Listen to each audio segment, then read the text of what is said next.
Chapitre 5. L'opposition institutionnelle. Voyez-vous l'art comme un monde d'hommes? Louise Bourgeois. Oui, c'est un monde où les hommes et les femmes essaient de satisfaire le pouvoir des hommes. Pensez-vous qu'il y a un style particulier ou une part de style qui soit propre aux femmes? Louise Bourgeois. Pas encore. Avant que cela se produise, les femmes devront avoir oublié leur désir de satisfaire la structure du pouvoir mâle. Questionnaire d'Alexis Raphaël Krasowski, février 1971. Mais faut-il jeter la pierre aux artistes? La résistance institutionnelle face à l'art des femmes se déploie avec une force tranquille et tenace. L'exposition, préparée par Françoise Hélier à l'Arc du Musée d'art moderne de la ville de Paris, sera annulée en 1976. De même, l'exposition L'autre moitié de l'avant-garde, organisée en 1981 par l'italienne Léa Vergine, ne pourra pas être montrée en France, aucun musée de l'État ou des municipalités n'acceptant de l'accueillir, alors qu'elle est présentée avec succès à Milan, puis à Rome, Naples, Amsterdam et Stockholm. Pourtant, c'est ce même musée d'art moderne de la ville de Paris qui ne veut pas de l'exposition, mais qui organisera des expositions individuelles qui feront date, comme celle de Anna Hoche en 1976, celle de Eva Apli en 1976, le couple Delaunay, et dans les années 90, Sophie Tauber, donc en 90, et Agnès Martin en 91. Louise Bourgeois, Annette Messager, Claude Cahun, Niki de Saint-Phal et Carla Accardi, montrant l'ambivalence de l'institution face à la question. La France est un des rares pays à être resté sourd et aveugle au mouvement des artistes féministes, même pour les artistes du passé. Le musée d'Orsay n'a pas fait de rétrospective Berthe Morisot à l'occasion du centenaire de sa mort. En 1895, elle est décédée, donc 1995. Contrairement au souhait qu'exprimait Françoise Cachin lors d'une réunion avec Catherine Valabrègue et Jeanne Sauquet pour la rédaction d'un livre collectif sur l'art qui n'a pas vu le jour. Pourquoi n'a-t-elle pas exécuté ce projet une fois arrivée au poste de direction du musée d'Orsay et plus tard de la direction des musées de France? Et on pourrait multiplier les exemples du refus de l'institution artistique, ne serait-ce que de regarder le travail des femmes. Il n'y a guère que dans les musées de province que se fait un travail plus libre de découverte de la création artistique féminine, comme à Roubaix, Saint-Étienne, Grenoble, Caen, les abattoirs à Toulouse, Boulogne-Billancourt, Poitiers. Les problèmes de visibilité de la création des femmes ne sont pas liés seulement à la couleur politique des dirigeants. Ils commencent déjà avec la presse qui refuse d'utiliser les mots art et féminisme, même dans les numéros spéciaux consacrés aux femmes. De même, elle analyse très peu leurs travaux, passant sous silence leurs difficultés à se professionnaliser et les résistances misogynes. Entre 1975 et 1980, on ne compte que 5 numéros spéciaux sur le sujet dans L'Humidité, numéro 24, encore dans Canal numéro 8, Sorcière numéro 10, dans Avec l'art et les femmes, la revue Oblique, dont le numéro 14-15 est consacré à la femme surréaliste, et Tel quel le numéro 74. La revue Art Press consacre son numéro 5 de mars 1977 à la création des femmes. Mais sur 18 articles, il y en a 6 sur les arts plastiques, dont 3 artistes contemporaines. Hélène Frankenthaler, Judith Règle et l'américaine Michelle Stuart. Aucune française. En 1983, Aline Dallier dirigera un numéro spécial d'Opus International sur l'apport et la part des femmes. Il faut toutefois signaler la revue Sorcière, qui tranche sur les autres par le travail novateur, intelligent et remarquablement vivant de découverte et mise en valeur de la création des femmes. Arts plastiques, littérature, danse, musique, à travers une structure militante qui montre la vitalité des mouvements de libération des femmes. Fondée par Xavier Gauthier, dont le livre sur le surréalisme et les femmes a ouvert de nouveaux horizons d'analyse, et Anne Rivière, qui découvrit Camille Claudel au cours de ses recherches sur les sculptrices des 19e et 20e siècles en France, et publia le premier recueil de photos de ces statues, L'Interdite, la revue bénéficia de collaborations prestigieuses comme Marguerite Duras, ainsi que de celles de plusieurs artistes comme Nadia Meadji, Marie Ponchelet et Jeanne Sauquet. La Galerie des femmes ouvre à Paris en janvier 1981, dans les locaux de la Nouvelle Librairie des femmes, qui déménage de la rue des Saints-Pères à la rue de Seine. Fondée par Antoinette Fouque et ses compagnes du groupe Psychanalyse et Politique, la galerie organise des premières expositions personnelles ou des expositions collectives d'artistes reconnus et de photographes comme Tina Modotti, Kate Millett, Françoise Martinelli, Maglione, Claude Bateau et Sonia Delaunay. Une entreprise éditoriale remarquable donne accès à la traduction française des catalogues Femmes peintres 1550-1950 des américaines A. Sutherland Harris, Anne Neuchlin, et à l'autre moitié de l'avant-garde, 1910-1940, de l'italienne Léa Vergine, ainsi qu'à des entretiens avec Louise Nevelson, Ilse Bing et autres textes autrement introuvables. À la Maison de la Culture de Rennes, Pascal Letellier organise en mars 1983 une manifestation multidisciplinaire. Il n'y a pas à proprement parler une histoire, qui rassemble des installations de 11 femmes. Martine Abalea, Véronique Bretel, Sophie Calle, Martine Dimmer, Marie Ponchelet, Catherine Groussard, Marie-Odile Marchand, Marie-Pierre Roubin, Dorothée Seltz, Noël Tissier et Ghislaine Vapro, avec des voiles blanches de Vera Sezelski, installées dans le grand espace de la Maison de la Culture. Et pourquoi la femme dans tout cela? Questionne Pascal Letellier. Peut-être pour dire, dans ce genre, le trouble, le désordre et la joie de cette fin de siècle où les beaux-arts semblent sombrer heureusement dans le complexe de Jonas.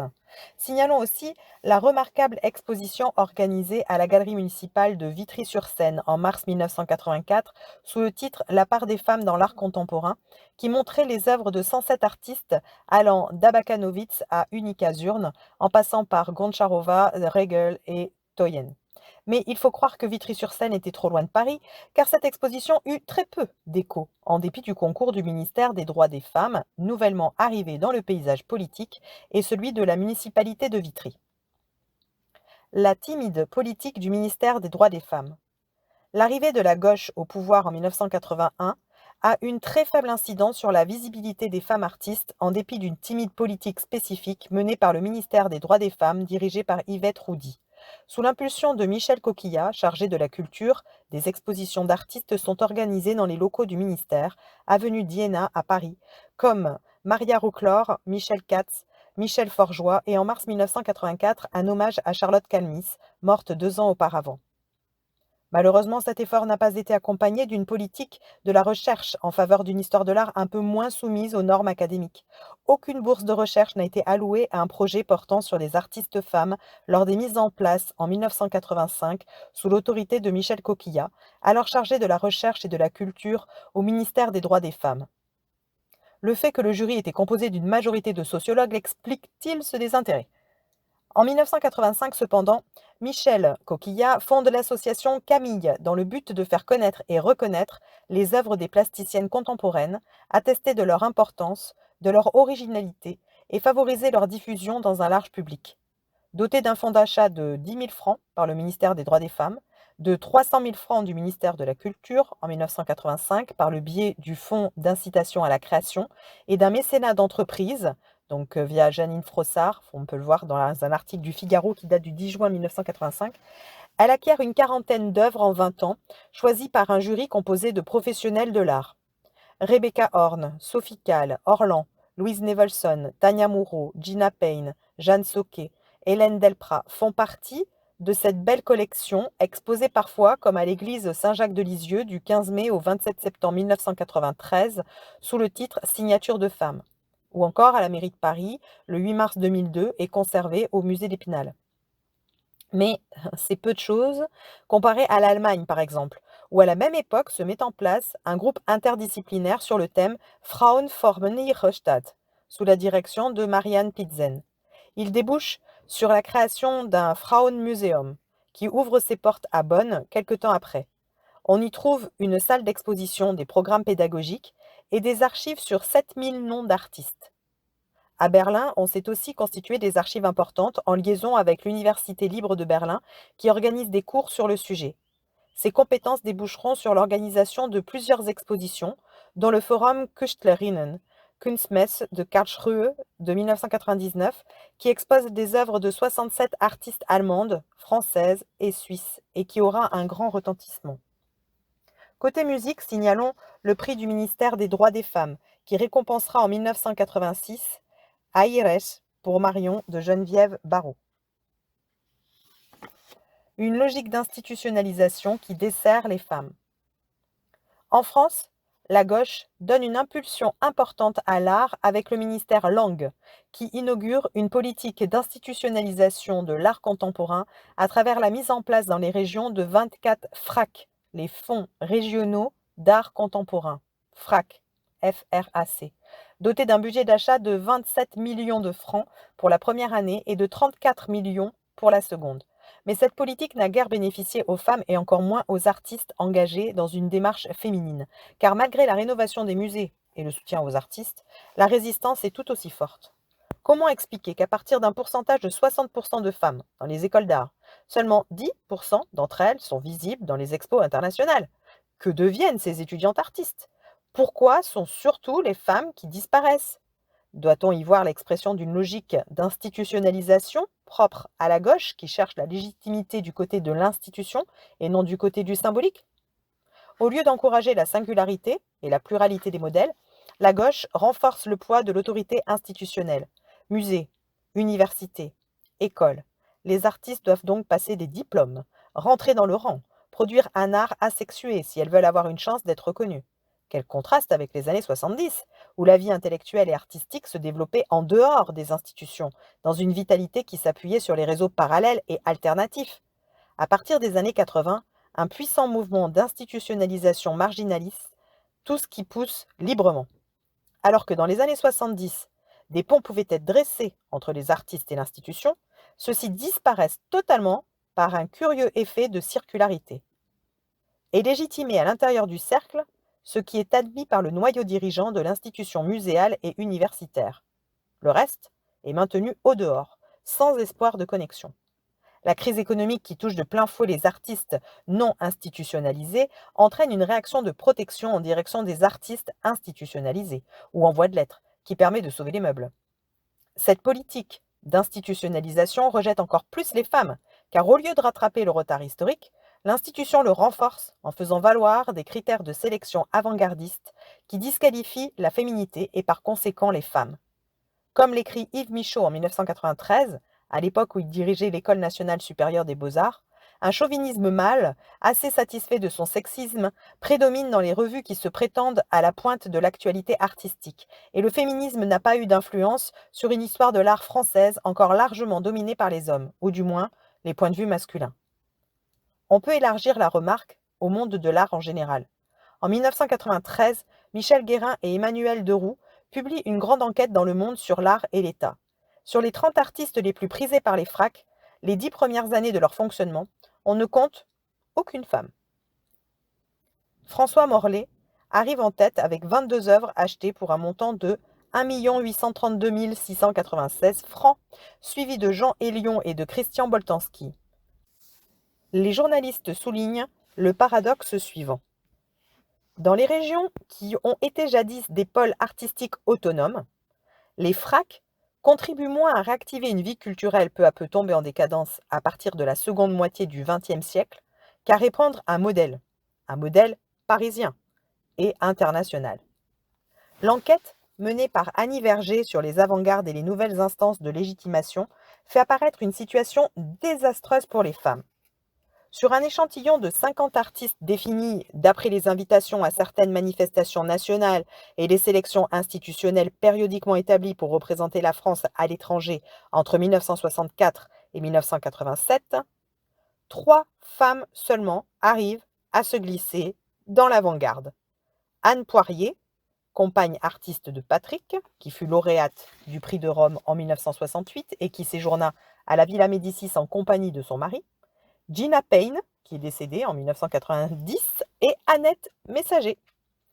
Bien qu'Annie Verger pense que son échantillon constitue l'ensemble des représentants significatifs des positions d'avant-garde, il est permis de s'interroger sur la notion même d'avant-garde quand on voit que son échantillon de 50 artistes s'est essentiellement appuyé sur la politique culturelle menée par les institutions. C'est ce qui s'appelle une avant-garde institutionnalisée, ou une avant-garde d'État, qui comprend les mouvements institutionnalisés sous les différents noms d'abstraction, nouveau réalisme, nouvelle figuration, conceptuelle et support-surface. L'absence des femmes n'est guère étonnante sur de tels critères. On a vu que les femmes préféraient travailler dans la liberté et individuellement. On peut donc s'interroger sur les limites de l'approche sociologique pour définir la notion d'avant-garde. L'histoire de l'art semblerait plus appropriée à remplir ce rôle. Une discrimination persistante. La question du statut professionnel des femmes artistes est loin d'être résolue par l'égalité juridique entre les sexes, ou même par la parité, puisqu'en dépit d'une forte féminisation des professions artistiques, En dépit de l'arrivée des femmes à l'université et dans les grandes écoles, la discrimination est toujours à l'œuvre. C'est un problème symbolique. Il ne sert à rien de féminiser les structures si les références et le cadre de pensée restent les mêmes. Il faut repenser l'histoire de l'art, la notion d'avant-garde et mettre en œuvre des politiques adaptées aux problèmes symboliques. La politique artistique en faveur des femmes ne dépend pas du nombre de femmes dans les structures, mais d'analyses clairement menées et politiquement assumées. On comprendra mieux les enjeux de cette démarche avec quelques exemples. L'exposition L'amour de l'art, organisée par la Biennale de Lyon de 1991, comprenait 4 plasticiennes sur 76 artistes. L'exposition manifeste une histoire parallèle 1960-1990 qui se tint au Centre Georges Pompidou du 23 septembre au 13 décembre 1993, se proposait de mettre en perspective 30 années de création à partir des collections du Musée national d'art moderne. Sur les 64 artistes choisis, on dénombrait 6 femmes, soit moins de 10%. De plus, toutes sont nées entre 1910 et 1926. Et sur les 6, 2 sont nées en France, à savoir Aurélie Nemours et Geneviève Haas. Les autres, Shirley Schaff, Joan Mitchell, Judith Regal et M. Vieira da Silva, venant des États-Unis, de Hongrie et du Portugal. Il suffit de consulter le dictionnaire de l'École de Paris, de Lydia Arambourg, pour se rendre compte des partis pris esthétiques et idéologiques qui dictent une telle sélection.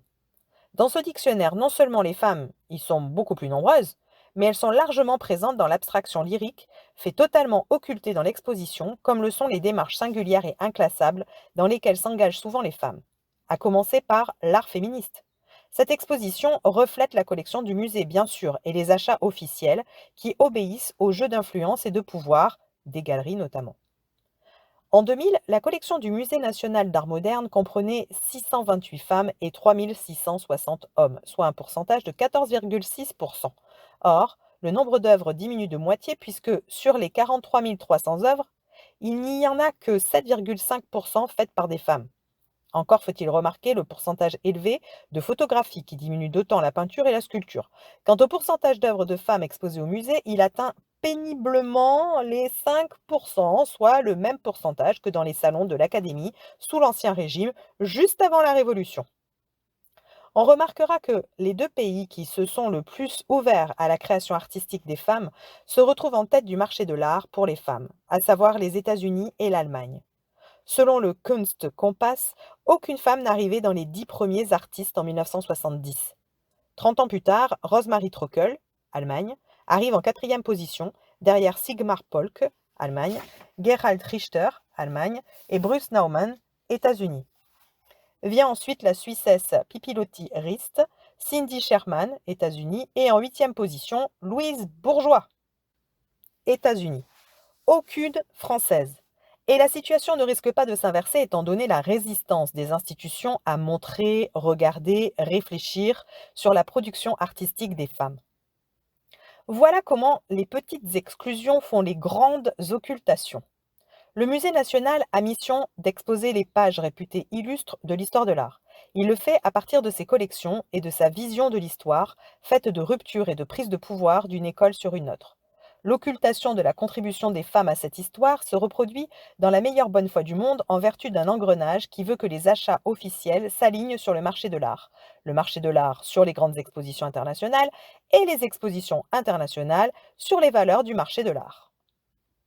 Ajoutons le rôle grandissant pris par les conservateurs de musées dont les budgets d'exposition ont augmenté de telle sorte qu'ils sont en mesure d'organiser de grandes expositions avec de grandes installations montrant des œuvres réalisées spécialement pour ces expos, ce qui signifie que les artistes ne travaillent plus pour les collectionneurs privés, leurs œuvres ayant changé d'échelle et nécessitent des halls immenses, des murs grandioses, des espaces phénoménaux. Quand on pense au petit tableau du philosophe de Rembrandt, on reste baba devant une époque qui confond la grandeur du mur avec celle de l'œuvre.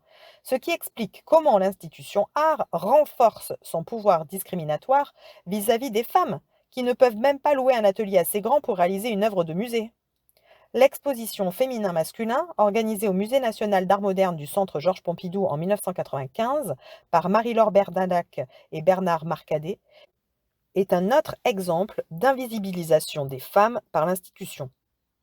Le projet avait été initialement conçu par Hélène Arveller, alors qu'elle dirigeait le centre. Il s'agissait d'organiser une exposition des artistes femmes en puisant dans la riche collection nationale. Mais le projet fut enterré 2 ans plus tard au profit d'une expo centrée sur le sexe de l'art et bien sûr les genres. Par son titre même, l'expo renversait les positions féministes des années 70 qui parlaient des femmes en tant que sujet de leur discours et de leur travail artistique et non du genre féminin, forcément réducteur et mystificateur, comme l'avait démontré Simone de Beauvoir dans Le deuxième sexe. 20 ans plus tard, l'institution neutralise la force subversive de cette prise de parole collective en réduisant la question à la sexualité et à l'organe sexuel montré sous toutes les coutures, comme si l'organe résumait le sexe de l'art. C'est ainsi que les journalistes de Libération ont intitulé leur critique Eros, Senteur, Georges Pompidou. À Beaubourg, l'art montre son sexe dans une gigantesque exhibition. 27 octobre 1995. Pourquoi a-t-on mobilisé tant d'argent, d'énergie, un lieu prestigieux et une structure institutionnelle pour une exposition dont les attendus idéologiques sont si ambigus? Dans Beaux-Arts Magazine de novembre 1995, Bernard Marcadet dénonçait la catégorisation par genre en ces termes. L'horreur, c'est quand une différence devient identitaire. Il suffit de voir ce qui se passe en Bosnie-Herzégovine. Ce qui est décisif pour nous, c'est que le grand nombre d'artistes femmes et homosexuels de cette deuxième partie du XXe siècle n'a pas simplement de sens pour la mouvance féministe homosexuelle ou pour un quelconque lobby, mais pour l'humanité entière. Cette phrase est l'exemple même de la manière dont les commissaires ont procédé. Sous le fallacieux prétexte d'intégrer les artistes femmes et ou homosexuels à l'ensemble de la création, ils dénoncent les lobbies féministes et homosexuels, montrant par là même leur mépris pour la lutte politique et culturelle de ces mouvements de libération. Ils sont en cela politiquement conformes et philosophiquement post-marxistes. L'indifférenciation portée à l'état de théorie dans le but de castrer toute création, voire représentation féminine et féministe, en la réintégrant au sein du père, qui est tout à la fois féminin, masculin et androgyne.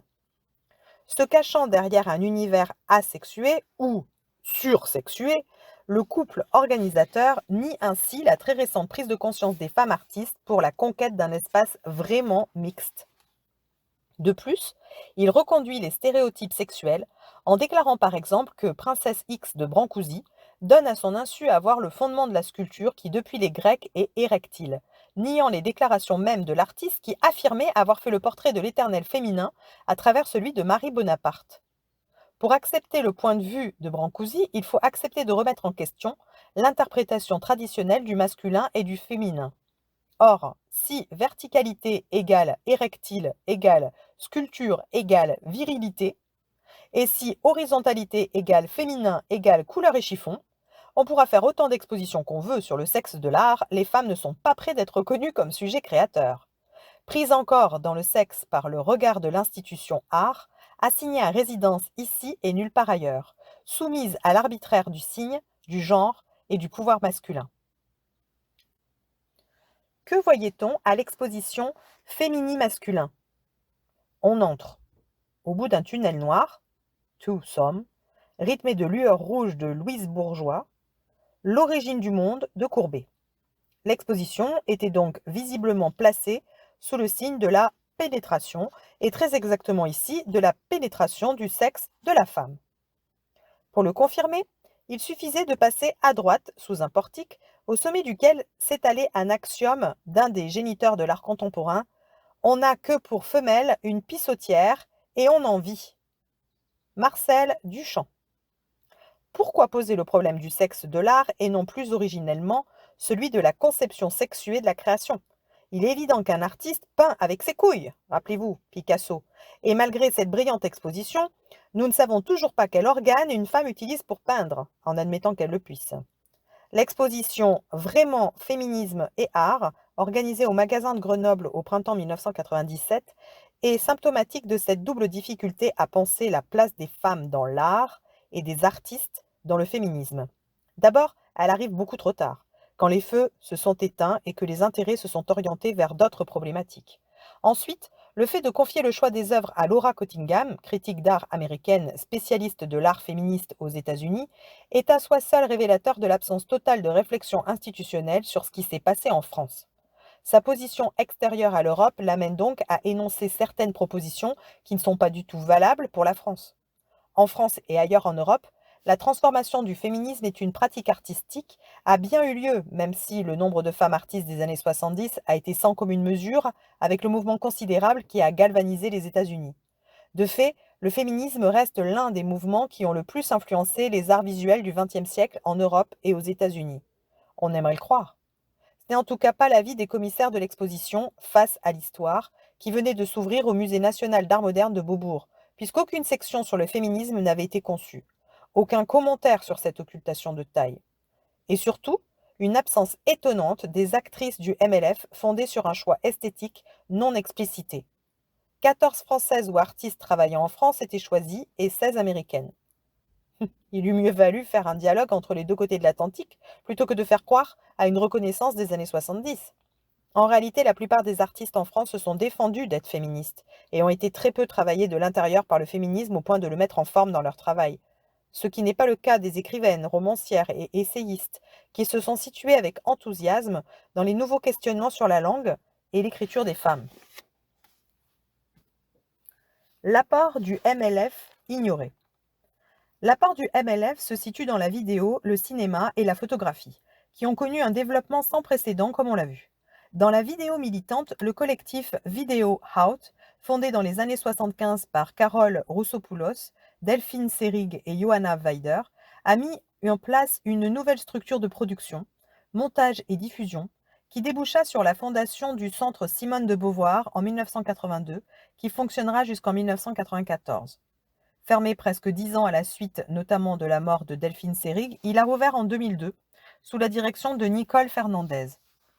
Un collectif de vidéastes féminines, Vidéa dans les années 70, sans oublier de jeunes cinéastes débutantes comme Colline Serrault, ou les performances d'un mouvement de libération des femmes créateurs d'histoire.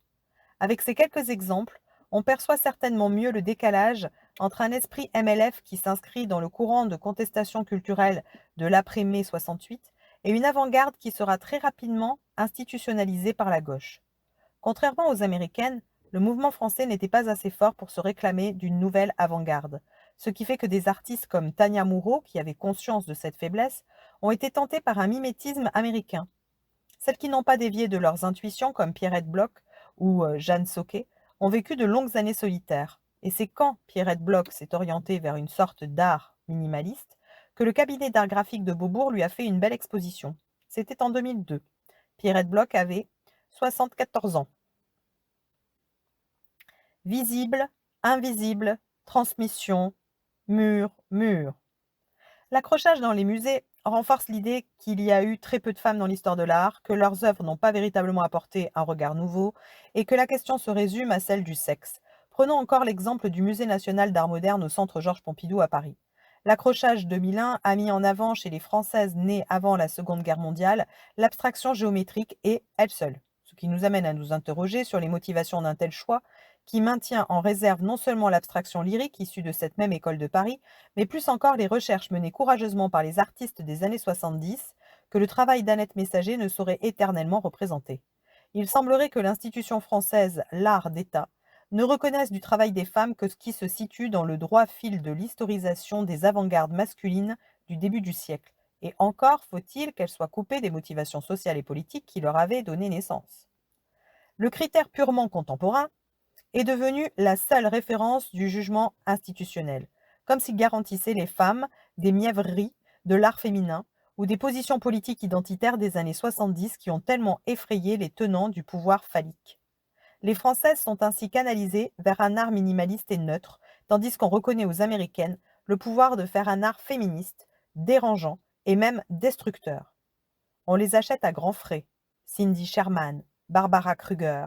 En s'alignant sur le marché de l'art international, on les montre, on les commente, on leur permet même de choquer la bienséance masculine, tandis qu'on garde la plus extrême réserve envers le travail des Françaises. L'institution n'admet chez ces dernières qu'un art impersonnel, le plus impersonnel qui soit, sorte d'art asexué et frigide, hésitant entre le minimalisme et la décoration. On arrive ainsi à ce paradoxe complètement pervers: l'institution reproche aux femmes de faire du décoratif tout en ne mettant en avant que ce qui s'inscrit dans les courants dominés par les hommes. Celles qui s'opposent à cet état de fait et qui veulent suivre leur propre chemin sont condamnées à la solitude ou à l'exil, de préférence aux États-Unis, dont elles peuvent revenir auréolées du prestige d'avoir travaillé dans le pays le plus puissant du monde. À part l'Allemagne, l'Europe ne donne plus ce supplément de valeur. Il faut aller dans le pays qui gouverne le marché de l'art grâce à ses dollars et à la maîtrise des standards esthétiques. On découvre ainsi, avec l'accrochage de Beaubourg, qu'en dépit de l'égalité entre les sexes, visible dans les écoles d'art par le nombre d'étudiantes notamment, très peu de choses se développent officiellement sur le sol français, côté femmes, qui soit l'équivalent du mouvement support-surface, des nouveaux réalistes ou de la figuration libre. Est-il possible que les femmes soient restées en dehors de toutes ces avant-gardes? Sont-elles à ce point dominées par les hommes qu'elles ne puissent développer une problématique propre qui soit recevable par l'institution? En quoi gêne-t-elle l'institution? Autant de questions restées sans réponse. À ces choix qui sont compensés depuis les années 2000 par une circulation importante des nouvelles acquisitions, parmi lesquelles se trouvent un peu plus de femmes, s'ajoute la politique des grandes expositions qui renforce l'idée que peu de femmes ont marqué l'art contemporain. La liste est vite faite des artistes qui ont bénéficié d'un vaste espace du Musée national d'art moderne. Les Delaunay, Niki de Saint-Phal, Nathalie Goncharova et Larionov en 1995, Françoise Vergier, 1995, Sophie Calle en 2003 et Aurélie Demour, 2004, sont à peu près les seuls artistes ayant exercé en France qui ont eu une grande exposition. Le cabinet d'art graphique a plus de liberté et l'on a pu voir les pensées plumes de Louise Bourgeois, 1995, Rosemary Trockel, 2000, Marlène Dumas, 2001, Ronnie Horn, 2003 et Pierrette Bloch, 2003, tandis que les galeries contemporaines accueillaient Nam Golden en 2003. Les limites de la parité. La fermeture institutionnelle que l'on observe dans les hautes instances du pouvoir artistique est bien l'effet d'une dominance symbolique du modèle masculin et de ses avatars. Car, du strict point de vue sociologique, le métier de conservateur et de galeriste s'est considérablement féminisé ces 20 dernières années. C'est donc pas une question d'absence de femmes dans les structures de décision. Au contraire, cette présence se révèle de peu de poids. Il semblerait qu'arrivées au poste de décision, elles n'osent pas choisir un point de vue de femme tellement elles ont été habituées à raisonner dans un contexte d'hégémonie masculine. Françoise Cachin a en quelque sorte donné l'exemple à plusieurs reprises, une fois arrivée au plus haut poste de responsabilité, en oubliant d'organiser une rétrospective Berthe Morisot pour le centenaire de sa mort, ou lorsqu'elle était à la direction des musées de France, en refusant de coéditer des livres sur les artistes femmes que proposait de faire Laure Adler, car il n'y avait plus de problème, jugeait-elle. Du côté des acquisitions d'œuvres de femmes par les institutions, la présence d'un nombre important de conservatrices parmi les personnes qui choisissent et décident a une incidence très faible sur les achats. Ainsi, le pourcentage d'acquisition d'œuvres de femmes entre 2000 et 2004 pour le Musée national d'art moderne, le MNAM, atteint à peine les 20% pour le nombre d'artistes et chute de moitié pour les œuvres, 8,3%. Les chiffres des musées d'art contemporain de Marseille, Lyon ou Vitry sont encore plus bas, comme on peut le voir dans le tableau en annexe. En revanche, le musée d'art moderne de la ville de Paris, dirigé par les Amazones de l'art, dépasse les 20% pour les artistes et atteint presque les 25% pour les œuvres. Notre étude menée à partir de la base de données Vidéo Muséum ne tient pas compte du prix des œuvres. On le sait, les œuvres de femmes sont moins chères, statistiquement, que les œuvres d'hommes. Au lieu d'inciter les musées à un rattrapage historique par des achats plus conséquents, on en achète moins, ce qui nous mène au paradoxe suivant. Avec 60% de jeunes filles dans les écoles d'art, l'État et les collectivités n'ont acquis que 16,9% d'œuvres de femmes entre 2000 et 2004. Il s'agit de la moyenne générale de la base Vidéo Muséum. Le système profite donc entièrement aux hommes, de manière quasiment automatique et sans réelle intention de discriminer les femmes. En France, si le marché de l'art et les galeries n'apportent pas les corrections nécessaires à ces discriminations officielles, c'est peut-être parce que les deux marchent la main dans la main sans que la parité puisse avoir une réelle incidence sur les choix.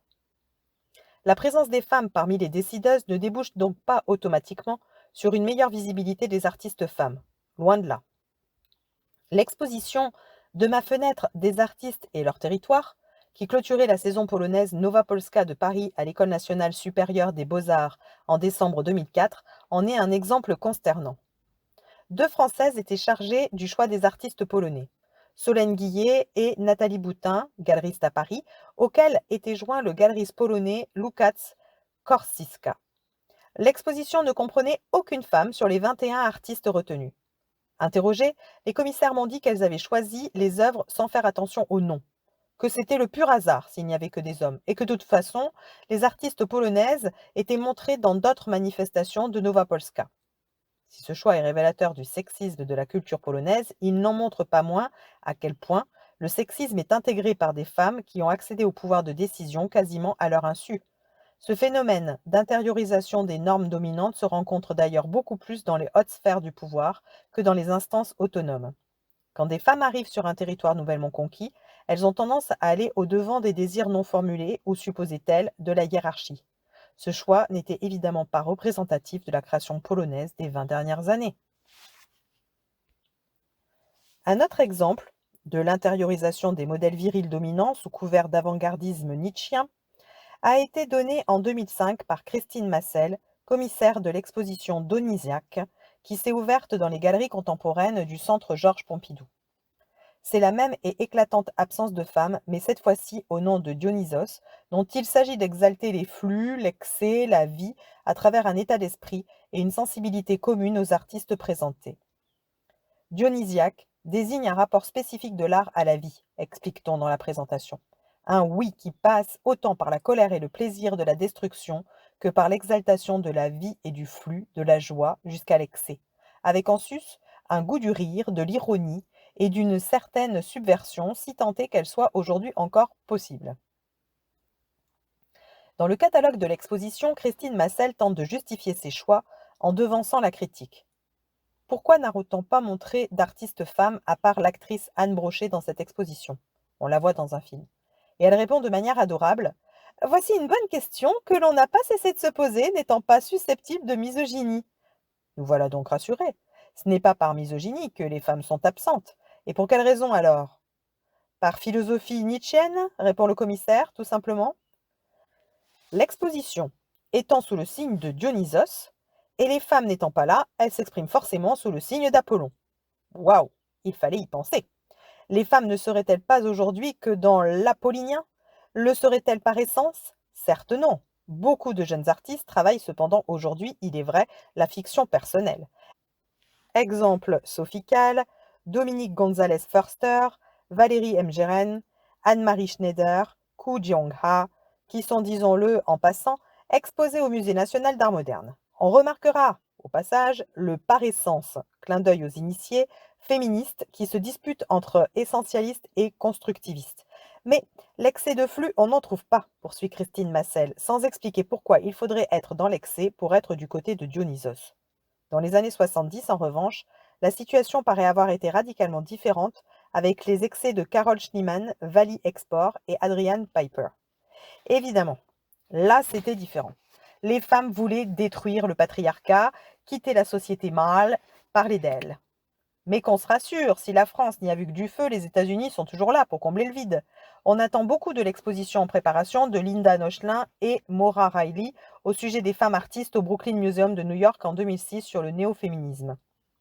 Et voilà pourquoi votre fille est muette. Christine Massel face à Linda Nochlin. Paris face à New York. Dionysiaque face au néo-féminisme. Personne ne vous empêche d'aller à New York, mais il fallait regarder de près l'argumentation officielle. Nous sommes dans un musée national pour comprendre comment l'institution sert des objectifs réactionnaires. Car célébrer les bacchanales sans bacchante est un tour de force qui n'avait jamais été tenté. Quand on sait en plus que le champagne du vernissage fut servi dans des verres phallus dessinés par un des artistes participants, on s'interroge sur les motivations qui amènent Christine Massel à détourner le mythe dionysiaque de l'ivresse et du délire mystique en un parangon du flux phallique. Avec une salle entière de phallus, ou autres remplis d'urinoir blanc, autre clin d'œil à Marcel Duchamp, dans lesquels les animaux humains pissent de la peinture, gloire et pérennité à l'art viril est exclamé le groupe des Art Peas, dans un tract distribué le soir du vernissage. Nous remarquons avec allégresse que Dionysiaque a haussé la barre à 100% pur mâle. Pourquoi aujourd'hui une expo exclusivement masculine, parce que la politique communautariste du Centre Georges Pompidou a pris un nouvel élan en parfait accord avec la discrimination positive prônée par M. Sarkozy. Quel courage, quelle audace de rompre ainsi avec l'universalisme républicain. L'excès de flux ou le retour en arrière vers les cultes antiques phalliques, du 1 de l'universel, qui trouve auprès des femmes au pouvoir des servantes empressées ou oppressées. Il est certain en tout cas que l'avant-garde ici se soutient du passé comme justificatif du pouvoir présent avec les encouragements d'une institution française qui se soutient elle-même d'une philosophie destructrice ou dans le meilleur des cas sexuellement neutre. L'art conceptuel minimaliste ou l'abstraction géométrique sont aujourd'hui les seules ouvertures que propose l'institution art aux femmes artistes, comme on l'a vu encore en 2004 avec Aurélie Nemours qui a finalement bénéficié d'une belle rétrospective à Beaubourg quelques mois avant sa mort, dans sa 95e année. Cette situation est due à la structure même de l'institution française, conçue dès Louis XIV comme un moyen centralisé de transmission des savoirs nobles, susceptible de construire l'unité de la France autour des règles du bien parler et du bien peindre. Si ces règles ont changé, le principe reste toujours le même: transmettre les modèles dominants de la culture dominante, en écartant ce qui la conteste ou se développe ailleurs sur un autre plan, ou selon une autre géographie. Les modèles d'intégration sont des moules communs qu'il faut adopter pour être reconnus, sinon c'est le silence sur l'œuvre. Cela est aussi valable pour les nombreux hommes qui ne se situent pas dans la ligne esthétique au pouvoir. Aujourd'hui, il n'y a pas d'alternative viable pour les artistes, sauf un mouvement de conscience collective par lequel nous passerions de l'universel au relationnel, comme y aspire le poète Édouard Glissant. Quand on veut combattre un empire, explique-t-il, on ne lui oppose pas un autre empire. On développe l'imaginaire culturel qui sait trouver des solutions imprévisibles. La parité ne peut pas constituer une réponse suffisante aux problèmes symboliques posés par l'absence de légitimité des femmes dans les sphères de la représentation politique, esthétique et religieuse. Car la parité est une réponse quantitative à un problème qualitatif. Toute démarche juridique rate fatalement sa cible symbolique dès qu'elle repose sur le nombre. Le relationnel, en revanche, permet de dialoguer avec l'autre et donc de le reconnaître, au lieu de vouloir l'absorber dans le moule commun. L'institution muséale contrôle d'autant plus solidement les procédures de légitimation des artistes qu'elle a partie liée avec l'avant-garde. Le destin du musée et celui de l'art moderne sont donc intrinsèquement liés, remarquait Catherine Millet lors d'un colloque sur patrimoine et art contemporain. C'est structurellement que certaines démarches d'avant-garde se sont rivées d'emblée à l'institution.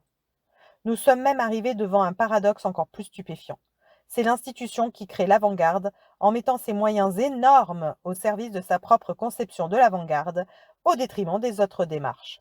Ce lien est profondément ancré en France, où l'artiste institutionnalisé épaule le fonctionnaire dans une marche solidaire où l'un ne peut quitter l'autre sans le faire tomber.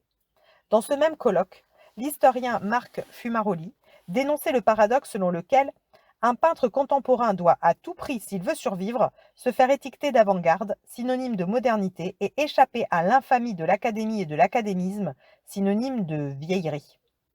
Académisme ou ringardisme, quand ce n'est pas la suprême injure d'art féminin. Comme c'est l'avant-garde, rebaptisée art contemporain, qui a le pouvoir administratif et marchand et le contrôle de l'opinion, il ne faut pas s'étonner que l'art contemporain soit devenu un nouvel académisme, c'est-à-dire un art flattant la vanité sociale, la paresse oculaire et spirituelle, à la fois des artistes et du public. À ceci près que le public ne suit pas avec le même enthousiasme les promoteurs institutionnels de l'art contemporain. Quant au marché, on a pu voir avec l'expo Passion privée, organisée au Musée d'art moderne de la ville de Paris en 1995, que le goût des collectionneurs privés ne reflète pas vraiment celui des conservateurs. Côté femmes, Germaine Richier est présente dans plusieurs grandes collections alors qu'on ne la voit pratiquement pas à Paris. Mais on ne peut pas tirer de conclusions trop hâtives car le marché est loin de constituer un moteur de l'art des femmes. Dans cette exposition, on trouvait seulement 37 femmes sur un total de 410 artistes. Waouh, tout un programme. C'est dans les périodes de reflux de la contestation sociale que l'institution s'impose comme la seule et véritable autorité artistique. Elle constitue alors un danger pour l'imagination et la liberté créatrice, car elle accapare les moyens de montrer avec ceux de gérer le patrimoine et légitimer les artistes. Elle fait souvent passer son inertie pour de l'autorité scientifique. Elle tue le vivant.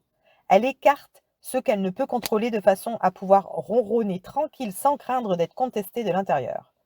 On sait depuis longtemps que le don artistique ne relève pas d'une logique d'acquisition des connaissances ni même de transmission génétique. Il échappe aux déterminismes familiaux et sociaux tout en dépendant de son milieu pour s'épanouir. Or, au lieu de jouer comme force de résistance contre laquelle l'artiste expérimente son énergie créatrice, elle joue comme puissance d'obstruction et de neutralisation, le consensus nécessaire au bon fonctionnement des choses qui soude les différents membres d'une institution se fonde sur le suffisme de la mode ou de ce qu'il est censé faire nouveauté. Rejetant la subjectivité, indispensable à toute renaissance artistique, ignorant la singularité, sans laquelle il ne saurait y avoir d'œuvre sublime, il ne reconnaît que l'individualisme. Or, comme c'est la singularité qui relie à l'universel, il devient impossible de communiquer sur la base de l'individualisme, c'est-à-dire du moi renfermé sur lui-même qui s'exhibe tel que dans un musée. Des ouvertures. Si la réorganisation des musées et de l'aide aux artistes sous le ministère Lang a donné une prédominance à l'État dans les procédures de légitimation, des brèches ont pu s'ouvrir malgré tout, dans les régions où la liberté de choix est plus grande que dans les instances centralisées. Dans les années 80, avec la complicité d'Anne Rivière, de jeunes conservateurs comme Bruno Godichon et Blandine Chavannes à Poitiers ont développé une politique d'achat d'œuvres auprès des familles d'artistes et de valorisation des artistes oubliés de la première moitié du XXe siècle, tels que Romaine Brooks, Camille Claudel, France Raphaël, Jeanne Pouplet, Suzanne Roger et Sarah Lipska. À Caen, Alain Tapier a constitué une collection d'abstraites des années 70 autour de Joan Mitchell, Monique Friedman, Claire Pichot, Nadia Meajdi, Geneviève Haas et M. Vieira da Silva. On peut citer d'autres musées en région comme celui de Grenoble, de Roubaix, dirigé maintenant par Bruno Godichon, d'Orléans qui expose des artistes femmes qu'on ne peut voir à Paris, le musée de Brou qui a organisé de magnifiques expos d'artistes abstraites comme Judith Regel, Geneviève Haas et Aurélie Nemours. Il faut noter d'ailleurs que ces dernières années, le Musée national d'art moderne de Beaubourg a sorti de ses réserves de nombreuses œuvres pour les mettre en dépôt dans les musées de province, afin qu'elles soient exposées. Valadon est à Limoges, les orientalistes à Boulogne-Billancourt. On se rend compte ainsi de l'étonnante richesse de la production artistique des femmes, malheureusement trop dispersée en province pour en prendre la véritable mesure. Il faudrait organiser plus d'expos monographiques et thématiques, développer les initiatives provinciales, rassembler les œuvres, donner à voir les problématiques. C'est finalement dans ces petites structures financées par les départements ou les municipalités que peuvent se développer un autre regard sur l'histoire de l'art, doublé d'une politique de sauvetage des œuvres jugées secondaires ou émergentes. L'exemple de l'équipe du Musée d'art moderne de la ville de Paris est à méditer. Sous la direction de Suzanne Paget, cette équipe d'Amazon, comme on les a appelées, a constitué ces 15 dernières années le principal moteur de visibilité du travail des femmes artistes. La structure de l'Arc, dirigée par Laurence Bossé depuis 1992, a réalisé de nombreuses expos monographiques d'artistes tout en menant une politique de découverte. Ce type d'action est tellement efficace qu'à la Biennale de Venise de 2005, Annette Messager, choisie par les deux directrices de la Biennale, Rosa Martinez et Maria de Corral, comme invitée du pavillon français, choisira Suzanne Paget comme commissaire français. Transmission. Les écoles d'art et l'université. Depuis les années 60, l'institutionnalisation des règles de l'art se fait à nouveau dans les écoles des beaux-arts qui délivrent des diplômes. Diplôme national supérieur d'enseignement plastique, le DNSEP, légitimant les jeunes artistes. La réforme de 1973 a défini 58 écoles d'art en France, 7 écoles nationales supérieures en région et 3 à Paris. Les autres sont dénommées écoles territoriales et sont gérées par les municipalités et régions. Bon, je ne ferai pas une étude globale de la question, je souhaite seulement soulever quelques points qui devraient émerger lors de la nouvelle réforme prévue pour 2007 dans le but d'harmoniser l'enseignement artistique en Europe. Constatons d'abord que les règles ont complètement changé, sous l'influence de la contestation étudiante de mai 68, nourrie par la philosophie marxiste et la remise en question des présupposés métaphysiques attachés à la notion de création, de sujet, d'auteur et par conséquent d'œuvres d'art. Mais la critique de la société du spectacle et de la consommation menée par les situationnistes a fait place à la multiplication des objets, aux déchets, puis au développement des moyens de reproduction, avec la photo, la vidéo, la télévision, et les multiples qui désacralisent complètement l'œuvre d'art. Pris entre l'accumulation et le multiple, le statut de l'œuvre a éclaté corrélativement à la notion de maître et de maîtrise. Cela aurait pu ouvrir de nouvelles portes aux femmes, en permettant d'introduire des problématiques différentes, plus reliées à leur propre vie. Or, rien de tel ne s'est produit. L'enseignement demeure toujours sous monopole masculin dans la plupart des écoles d'art, bien que des artistes comme Gina Payne, Annette Messager, Anne Rochette enseignent ou ont enseigné. Le recrutement des femmes professeurs y est particulièrement difficile, surtout pour les écoles les plus anciennes comme l'École nationale supérieure des beaux-arts de Paris, l'ENSBA, qui demeure l'une des plus rétrogrades qui ait enfanté la République française, puisqu'en 2000, aucune femme n'avait été nommée au poste de professeur en peinture alors que le nombre de filles ne cesse d'augmenter. En 1999-2000, sur les 682 élèves, on dénombrait 399 femmes, ce qui représente quand même 58,5%, et 283 hommes, donc 41,5%. Et on avait 23,9% d'étrangers. Elle est pratiquement la seule école à avoir échappé à la féminisation de l'enseignement supérieur, ce qui est un exploit. Comment a-t-elle pu résister avec une telle efficacité à l'égalité entre les sexes? Alors là, tout le problème est là. De timides tentatives paritaires ont bien sûr été menées par Yves Michaud, notamment lorsqu'il dirigeait l'école, mais elles n'ont pas réussi à inverser la tendance dans la mesure où le pouvoir symbolique masculin dispose d'une relative autonomie par rapport à la logique juridique de l'égalité entre les sexes. C'est bien sûr sur le plan symbolique qu'il faut agir, mais tout est fait pour bloquer les initiatives, car lorsqu'une femme est élue, on lui réserve généralement des tâches administratives les plus ingrates, si bien qu'elle n'a plus le temps de peindre. Dans le livret de l'étudiant de 2000, les enseignants à l'École nationale supérieure des beaux-arts de Paris se répartissaient ainsi. Pour les ateliers, peinture, une femme sur 11, Sylvie Fanchon. En multimédia, 4 femmes sur 12, Rosine Gosset en gravure, Leslie Hamilton en photo, Barbara Lesgen et Annette Messager. En sculpture, une femme sur 14, Anne Rochette. Parmi les artistes invités en 2000-2001, il y a 2 femmes sur 12. Marina Faust pour le multimédia et Stéphanie Moidon-Tremblay pour également le multimédia. En 2004, la situation n'a guère changé. L'arrivée de Nadège Lannéry-Dagen en histoire générale de l'art augmente à peine le pourcentage. La réorganisation de l'enseignement en départements, comprenant les enseignements théoriques et pratiques avec les pôles dessin, impression et numérique, ne change rien au problème. Il semblerait que la situation devienne de plus en plus difficile sans que l'on sache exactement pourquoi. Les réformes sont difficiles à réaliser, d'autant plus que le recrutement des professeurs se fait par un jury de professeurs, élu par l'ensemble des professeurs, auxquels s'ajoutent les membres de l'administration qui ont fatalement tendance à choisir les artistes enseignants se trouvant dans leur orbe. Surtout depuis que les prix de Rome ne participent plus au recrutement. Mais de ce côté-là, il ne faut pas non plus trop espérer. Rares ont été les lauréates de la Villa Médicis dans le champ des arts plastiques. Anne Poirier, Nathalie Elementaux et Hélène Delprat. Outre la question du recrutement, celle de l'équilibre entre enseignants hommes et femmes se pose aussi de façon cruciale dans les jurys de concours, puisqu'il arrive très fréquemment qu'il n'y ait qu'une seule femme. L'introduction du point de vue féministe dans les écoles des beaux-arts dépend donc de l'initiative individuelle, qui doit déployer un long et patient travail pour être tolérée. C'est après des années de travail obscur que Mathilde Ferrer a pu faire rentrer à l'École nationale des beaux-arts de Paris tout ce qui n'y était pas enseigné. La documentation, par exemple. Une salle d'actualité très active a été mise en place, qui est devenue un centre de rencontre. Elle a ensuite organisé des séminaires animés par des philosophes, critiques d'art et historiennes importants comme Marie-Josée Mondzin, Françoise Collin, Elisabeth Leib-Vovici, Bérénice Reynaud. C'est sous la direction d'Yves Michaud que ces initiatives ont été approuvées et qu'elle a pu devenir directrice de la médiathèque, tandis que Martine Malkovich développait une politique d'achat vidéo pour la médiathèque et assumait la responsabilité de la programmation vidéo et du cinéma expérimental. Mais le départ à la retraite de Mathilde Ferrer en 2003 laisse un vide que l'école ne comble pas. Autrement dit, ces initiatives ne s'institutionnalisent pas. De plus, ce sont des expériences très rares. D'après une enquête réalisée en novembre 2004 auprès de la liste Internet d'études féministes, l'École nationale supérieure des beaux-arts de Dijon serait la seule à avoir consacré un atelier d'1 semaine au thème Art et féminisme.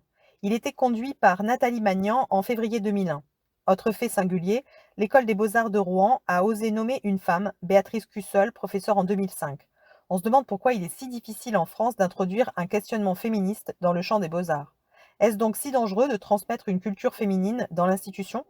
d'étudier les œuvres de femmes, de regarder leur travail, le mettre en valeur, en faire le fruit d'un échange collectif? Il semblerait que les femmes artistes du passé n'aient rien à transmettre, ni leur nom, ni leur combat, ni leur courage, et encore moins des modèles de comportement de survie dans un milieu hostile. Bon, je ne poserai pas ici la vaste et insoluble question de la formation des artistes ou de l'éducation artistique dans les lycées et collèges. J'aborderai seulement le problème de la transmission des savoir-faire et de la relation pédagogique à travers le témoignage de Fabienne Verdier. Dans Passagère du silence, Fabienne Verdier décrit ainsi les faiblesses de la formation qu'elle reçut aux Beaux-Arts de Toulouse dans les années 80. On n'étudiait plus les maîtres, il n'existait plus de modèles sur lesquels s'appuyer. Les élèves n'avaient plus le droit de pénétrer dans l'atelier de Léonard de Vinci, on n'apprenait plus la pratique des techniques, ni aucune expression picturale. Enfermez-vous dans une pièce et exprimez-vous, nous répétaient les professeurs. La psychanalyse avait fait des ravages au sein de l'éducation nationale. Le problème de savoir s'exprimer quand on n'a pas appris diverses sortes de langages pour y parvenir me rendait folle. À quoi servent donc les enseignants? Ce qui m'intéressait, c'était le vivant, le trait qui saisit la vie. Les cours de peinture étaient désespérants. Le professeur, machiste, détestait les femmes, ce qui facilitait pas les choses. Mais cela importait peu. Le plus redoutable était qu'il nous exhortait à nous exprimer, sans savoir s'exprimer lui-même. Grâce à une bourse de la ville de Toulouse, Fabienne Verdier put aller en Chine, où elle étudia pendant 10 ans auprès de maîtres calligraphes. Mais tout le monde ne bénéficie pas de cette ouverture vers de véritables maîtres, capables de relier l'apprentissage des techniques à celui d'une formation humaine. Dans un tel contexte, il n'est pas étonnant que les écoles des beaux-arts aient tendance à reconstituer des académismes, même et surtout lorsqu'elles veulent y échapper. Que signifie en effet la liberté de l'artiste quand des pans entiers de l'expérience des femmes sont ainsi soustraits à toute élaboration individuelle et collective? Cela montre que le moule commun est toujours masculin et qu'il y a un académisme art contemporain masculin qui distribue des diplômes à la sortie des écoles d'art, alors qu'ils sont de bien piètres moyens d'entrée dans un monde régi surtout par des réseaux occultes et des règles non écrites. Et que dire du projet personnel? Exiger des étudiants artistes quand ils sont encore à l'âge de l'apprentissage. Je pourrais multiplier les exemples. Il se pourrait que cette crise de l'enseignement cache une crise très profonde des modèles masculins qui ne fonctionnent plus dans la société actuelle, mais qui continuent quand même de barrer l'accès des femmes à l'enseignement de haut niveau. Crise de la transmission des modèles, dont on sait qu'ils étaient une des raisons d'être de l'académie, mais aussi crise de la relation maître-disciple. L'école a dépersonnalisé la relation individuelle qu'entretenait l'apprenti artiste avec son maître. Aujourd'hui, on n'indique plus sur les biographies avec quel maître a travaillé l'artiste, mais dans quelle école il a eu son diplôme. C'est pourquoi la crise que nous traversons n'est pas tant une crise de l'institution que celle des relations individuelles initiatiques. L'école ne peut pas remplacer le nécessaire éveil à soi qui s'effectue dans le cadre d'une transmission de personne à personne. Encore moins Internet, ni les prétendus systèmes interactifs qui sont formatés d'avance et qui enferment les agissent dans une grille d'apprentissage dégagée du corps, de l'émotion et des liens affectifs, qui sont pourtant déterminants dans l'apprentissage. C'est un système à sens unique, où le Deus ex machina Internet entretient l'illusion d'une connaissance infinie à la portée de tous. Connaissance sans trou, sans raté, sans événement imprévu, et surtout sans implication dans une relation duelle où l'autre, c'est-à-dire la vie, perturbe inévitablement le programme. Les nouveaux modèles ne sont donc pas encore construits parce que nous vivons à la fois une apocalypse et une nouvelle genèse. Il faudra quelques générations avant que les femmes puissent réellement libérer leur potentiel créateur, le mettre en forme et l'imposer. Tant qu'elles seront contraintes, pour être entendues, de se positionner en fonction des modèles dominants, fussent-ils en crise, ce ne sera pas possible, car ils les coupent de leur propre source féminine d'inspiration, les obligeant à se poser sur le terrain mixte, par définition viril. Un système qui tourne en circuit fermé. Le système fonctionne en circuit fermé. Il n'est pas rare que les universitaires enseignent aux beaux-arts tout en étant conservateurs dans un grand musée. D'autres cumulent les fonctions d'enseignants et de critiques d'art dans de grands journaux.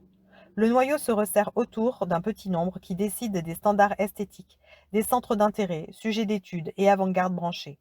Dans l'art contemporain, les domaines autrefois séparés fusionnent inexorablement. C'est le cas du prix Marcel Duchamp qui existe depuis 4 ans et qui est décerné par un jury composé du directeur du MNAM Centre Pompidou, de 2 collectionneurs européens, d'une artiste, du directeur de l'Institut d'art contemporain à Villeurbanne et d'un ancien conservateur au Kunsthaus de Zurich. Créé en 2000 à l'initiative de l'ADIAF, Association de collectionneurs privés pour la diffusion internationale de l'art français, En partenariat avec le Centre Pompidou, il est doté de 35 000 € et d'une exposition de 2 mois à Beaubourg. Comme l'écrit Philippe Dagen, ce partenariat est emblématique des relations complexes qu'entretiennent public et privé en France. Ouais, c'est peu dire. Car le choix du lauréat est surtout déterminé par le réseau de pouvoir qui associe la galerie défendant l'artiste aux collectionneurs et aux musées, si bien que les jeunes qui ne sont pas soutenus par une grande galerie n'ont aucune chance d'émerger. Les expositions sont largement sponsorisées par la galerie gagnante. L'égalité des chances est donc un mythe. Si on observe une parité exemplaire dans les lauréats, 2 femmes, 2 hommes, depuis 2000, Thomas Hitzhorn, Dominique Gonzalez Förster, Mathieu Mercier et Carole Benzaken, il n'y a guère de place pour les artistes qui œuvrent dans les marges de l'avant-garde officielle ou dans les médiums peu à la mode comme la peinture. Carole Benzaken est peintre. Mais on se demande si les grandes toiles représentant des moutons blancs sur fond vert qu'elle a exposées à Beaubourg à la suite du prix Marcel Duchamp, lesquels moutons apparaissaient dans un flou de mouvement, ne métaphorisent pas le statut de l'artiste. Qui sont les moutons? Et comment adapter l'œil à une meilleure vision du troupeau? Des noyaux de décideurs reliant le politique, l'économique et l'esthétique accaparent tous les pouvoirs.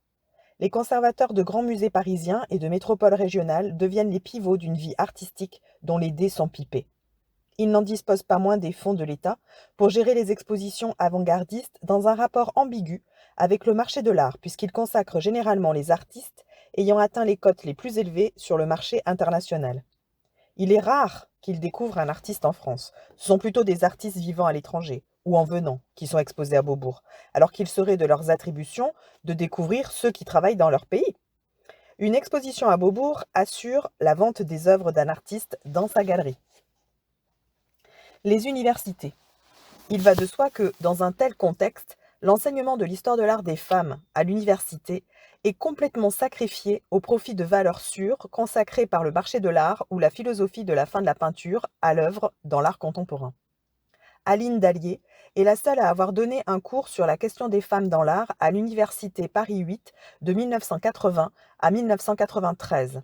Et encore, cette université, ex-université de Vincennes, est considérée comme marginale et gauchiste. Cela dit, il y avait affluence à ces cours, plus de 100 personnes la plupart du temps, alors qu'elle n'était que maître de conférences. C'est donc qu'il y avait une demande importante que l'université n'était prête ni à satisfaire, ni à utiliser pour rattraper son retard historique. Ainsi, le titre de professeur sera refusé à Aline Dallier par le Conseil national des universités à la suite de différents actes manqués. Il aurait fallu qu'elle passe sa thèse sur une monographie d'artistes célèbres, plutôt que sur les œuvres dérivées des techniques textiles traditionnelles. Elle était très bien accueillie à Paris 8, dans la section esthétique, et bénéficia de l'appui de François Châtelet. Mais jusqu'à aujourd'hui, elle est la seule à avoir fait un cours sur ce sujet aussi longtemps dans une université française. Il n'est pas rare que les étudiants arrivent au doctorat sans avoir entendu citer le nom d'une seule femme. Le problème est similaire à l'école du Louvre où, selon le témoignage de plusieurs élèves, aucune référence à une femme artiste n'a été mentionnée au cours des 3 années d'études 1999-2002. Tous ces éléments expliquent pourquoi les femmes sont peu soutenues par les conservateurs de musées. Les choses se sont d'ailleurs aggravées ces dernières années, avec l'Institut national du patrimoine qui semble réservé aux garçons en dépit d'une féminisation allant jusqu'à 80% des étudiants aptes à s'y présenter. Lors du concours, il y eut 9 garçons reçus et une fille. C'est peut-être l'effet du pur hasard, mais à la longue, de tels chiffres deviennent inquiétants. Du côté des thèses universitaires, la situation est tout autant préoccupante. Les thèses sur des femmes artistes se comptent sur les doigts de la main alors qu'on fait traiter 10 fois les mêmes sujets. Le retard de la France dans la recherche, y compris par rapport aux autres pays européens, Angleterre, Allemagne, Pays-Bas, Italie, où des professeurs féministes sont habilités à diriger les recherches, n'est donc pas étonnant. Plusieurs étudiantes françaises ont dû faire appel à Sarah Wilson qui enseigne en Angleterre pour mener leur thèse ou bien pour constituer un jury. Entre 1997 et 1998, j'ai été une des rares historiennes à donner des cours d'histoire de l'art sur les femmes artistes dans un programme de l'Université de Columbia à Paris. À la même époque, la philosophe Françoise Collin menait plusieurs séminaires d'esthétique sur la question. Mais ces exemples sont rares et durent peu de temps. En 2003, Elvan Zabunian, maître de conférence à l'université de Rennes 2, a donné un séminaire Sexe et genre dans les théories et pratiques de l'art contemporain américain qui s'est développé en 2005 à l'École des hautes études en sciences sociales, l'EHESS, dans une série de 6 conférences. Mais dans l'ensemble, c'est encore un sujet hautement tabou, révélateur d'un engagement très suspect chez l'enseignante, car ce sont surtout des femmes qui désirent l'enseigner. De toute façon, toute étudiante qui choisit de faire une thèse sur art et féminisme ou sur une artiste singulière doit savoir que sa carrière devra se faire hors de l'université. En 2000, la danseuse Hélène Marquier a soutenu sa thèse d'esthétique à l'université de Paris 8 sur le thème Métaphores surréalistes dans les imaginaires féminins. En 2003, Diana Quimby, Université de Paris 1, et Fabienne Dumont, Université de Saint-Quentin, ont soutenu les premières thèses d'histoire de l'art sur les années 1970. Sarah Young a fait son DEA, un épiphénomène, le collectif femmes en lutte quand l'art et l'anonymat deviennent une arme. Université de Paris 4, septembre 2004. Et c'est à peu près tout. La plupart des étudiantes ayant fait des maîtrises ou des DEA sur le sujet ont dû abandonner. Il est toujours très difficile de trouver des professeurs acceptant de diriger des thèses sur les rapports de l'art et du féminisme, ou tout simplement sur des artistes femmes jugées hors des avant-gardes. Mais au niveau de la maîtrise, les étudiantes doivent rentrer dans le rang si elles veulent être admises en DEA ou en thèse. En 2004, une jeune étudiante qui avait choisi une artiste singulière s'est vue refuser son sujet par des enseignants de l'université Paris 4 sous prétexte qu'elle n'était pas répertoriée dans une avant-garde. Elle a dû changer d'université pour étudier l'artiste qu'elle avait choisi. De même pour les thèses. Les étudiantes doivent généralement faire appel à des historiennes anglaises ou américaines pour étoffer les jurys qui demeurent sceptiques, malgré tout, sur la nécessité de sortir des sentiers battus.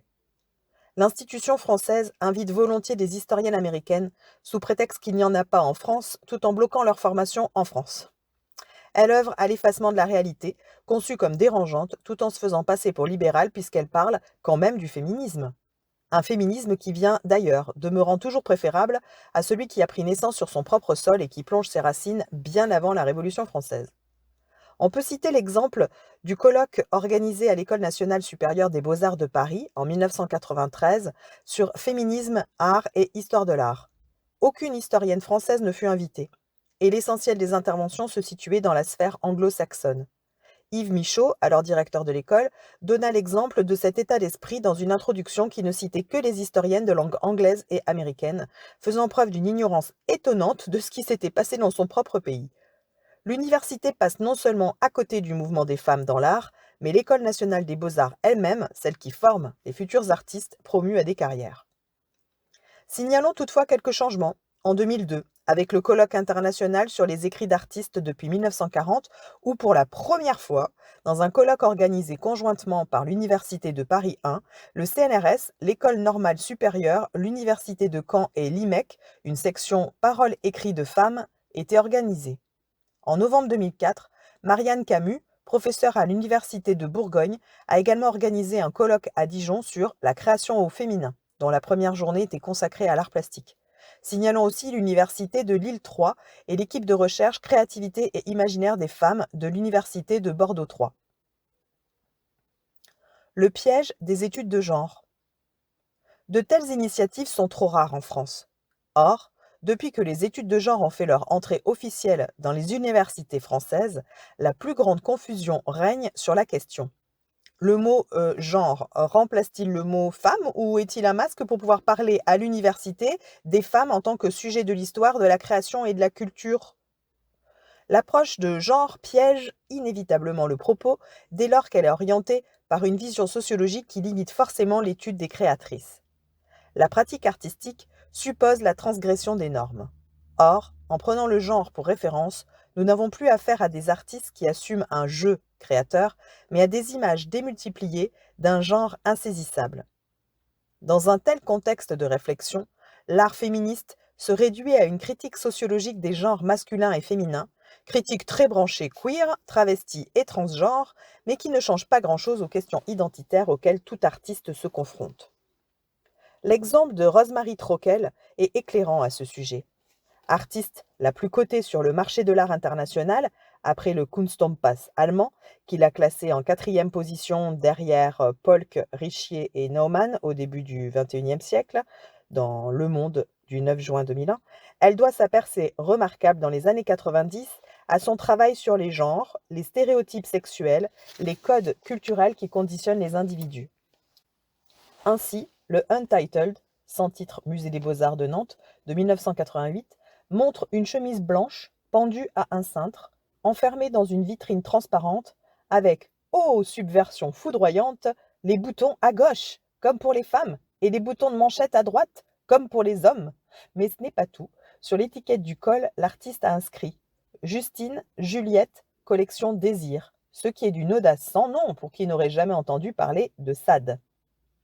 On s'aperçoit donc que les promoteurs du marché de l'art sont prêts à soutenir la critique féministe des stéréotypes sexuels à condition qu'elle enfonce des portes ouvertes. Prétendre de plus, comme l'a fait Rosemary Trockel en 1988, élever le tricotage au rang de création artistique parce qu'il est exclu du champ commun est d'une prétention dramatique quand on connaît le travail d'Annette Messager, de Pierrette Bloch et de Raymond Darcier en France et le splendide art textile des années 60 que le génie de Magdalena Abakanowicz a définitivement couronné. Nous avons peut-être la clé de son succès avec sa toile Le Petit Roi, conservée au musée des Beaux-Arts de Nantes, qui est censée interroger notre perception sur l'être humain, mais qui révèle une double source d'inspiration. Eva S., d'abord, d'un voir le sans-titre exposé au musée de Nantes, et plus inattendu peut-être, Marie Laurencin, dont les œuvres fémino-cubistes des années 1910, peintes avec naïveté, les yeux noirs sans pupille comme des trous noirs, ont une parenté certaine avec Le Petit Roi. Est-ce cette pseudo-naïveté féminine qui est reconnue et mise en avant par le marché de l'art international? C'est probable, car de même que chaque époque génère ses codes sexuels aliénants, elle enfante des artistes qui les critiquent sans déranger personne. En revanche, d'autres artistes montrent qu'on peut s'attaquer aux injonctions de genre sans tomber dans les codes stéréotypés. Michael Andreachat a ainsi réalisé en 2004 une série d'objets en céramique, sculptés à la main, qui détournent le féminin et le bon goût. Son manteau noir Rosa Canica, nom d'une herbe invasive, est incrusté de fleurs roses en céramique émaillée, jouant sur les contrastes mou, dur, rose, noir, tissu, céramique.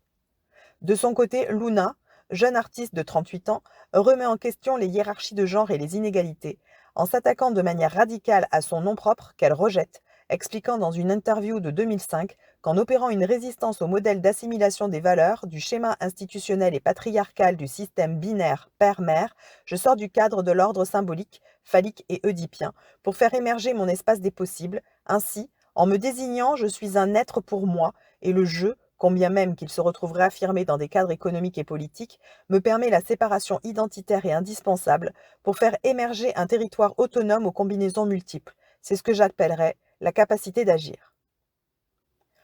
Pour l'exposition Vélus en Périgord, organisée par Alain Avila à l'été 2005, elle s'est fait tatouer un code-barre sur son pubis épilé avant de le photographier et de le mettre en espace. Pour elle, le code-barre est une traçabilité, une marque répétée, dupliquée dans une de mes séries photographiques. En insistant sur le marquage industriel du sexe féminin, Luna montre que les jeunes femmes des années 2000 sont beaucoup plus enfermées dans les définitions réductrices de la sociologie de genre que les femmes des années 1970. De plus, si cette critique de l'ordre sexuel patriarcal a pour but de contrecarrer le retour du discours féministe essentialiste qui fait l'éloge de la féminité ou du féminin, on s'aperçoit qu'elle s'appuie sur un point de vue impersonnel qui prend acte des genres plus qu'il ne les dépasse. Il faudrait peut-être assumer son nom et parler en son nom propre pour que cette critique inscrive dans l'histoire de l'art un point de vue de sujet femme créatrice. Autre exemple des contradictions dans lesquelles ce type de critique des stéréotypes sexuels est pris, la photographie de l'artiste dans son atelier réalisée pour la revue Area. Au lieu de se montrer dans son atelier, Luna a revêtu une robe blanche sur laquelle est brodée dans un carré rouge situé sur le ventre la phrase suivante. Une production artistique féminine où le contrat social est sexuel. Mon corps est aussi mon atelier parce qu'il est socialisé, dit-elle. Il s'agit donc ici de dénoncer l'équivalence entre le social et le sexuel, mise en place automatiquement par le monde masculin de l'art, dès qu'il est question des artistes femmes. D'où le bouquet de roses rouges qu'elle tient à la main sur la photo, comme si elle était une jeune mariée se présentant devant son prétendant. Car les femmes doivent séduire les hommes, et être séduisantes pour réussir. Ce qui veut dire que l'espace du contrat social de l'artiste est en réalité un contrat sexuel, privant les femmes artistes d'un espace propre, qui serait celui d'un corps, où la féminisation forcée des filles n'aurait pas œuvré à la normalisation. Tout le travail de Luna consiste à dire que le corps est domestiqué dès la naissance, que tout est construit et qu'il n'existe aucune marge de manœuvre pour mettre en action une énergie libératrice. Cette vision pessimiste de la femme socialisée à outrance par une emprise patriarcale est la conclusion logique d'une analyse de la position des femmes dans la société en termes de genre et d'identité construite. La robe a été intégrée à une installation pour l'exposition Vénus en Périgord. Posée à même le sol, entourée de 1600 petites photos de rose pour reformer autour de la robe un carré de 150 par 150 cm, elle figure à côté du triptyque du pubis tatoué avec également 20 boîtes de conserve Certi intitulées Une chambre à soie, sur l'étiquette desquelles apparaissent des noms d'artistes femmes et d'écrivaines. Dans chaque boîte, une photo et un texte intime, comme le décrit l'artiste.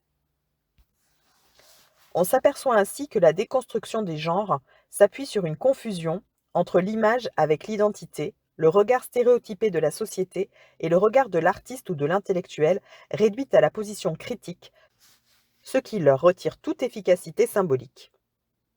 J'en donnerai un autre exemple avec la maîtrise d'art plastique de Virginie Roussel sur Femmes lesbiennes féministes, Université de Rennes 2, septembre 2003, où elle écrit: les artistes dont j'ai emprunté les photos ont toutes travaillé sur la question du moi et de ses images, mais celles qui transgressent vraiment le regard social sont celles où la femme est à la limite de son genre.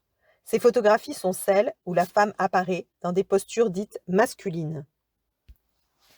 Elle transgresse peut-être le regard social, mais en se positionnant en fonction de lui et non en fonction d'elle-même.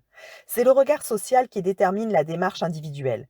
L'approche sociologique des genres entraîne une confusion entre le moi et le je, entre le monde des images, publicitaires, télévisuelles, et la quête d'une identité qui ne saurait se réduire à sa dimension sexuée. Ce type de transgression de genre agit dans la sphère de la représentation de la persona, des vêtements et des masques que la plupart d'entre nous doivent porter en société. Le masque, comme le vêtement, fait état d'un rang, d'un caractère, d'une autorité. Ce sont des marques d'autorité et de camouflage. L'anglaise Joan Rivière a d'ailleurs montré dès 1929 que l'on pourrait assumer et porter sa féminité comme un masque, à la fois pour cacher le fait que l'on possède la masculinité et pour éviter les représailles au cas où cela se saurait.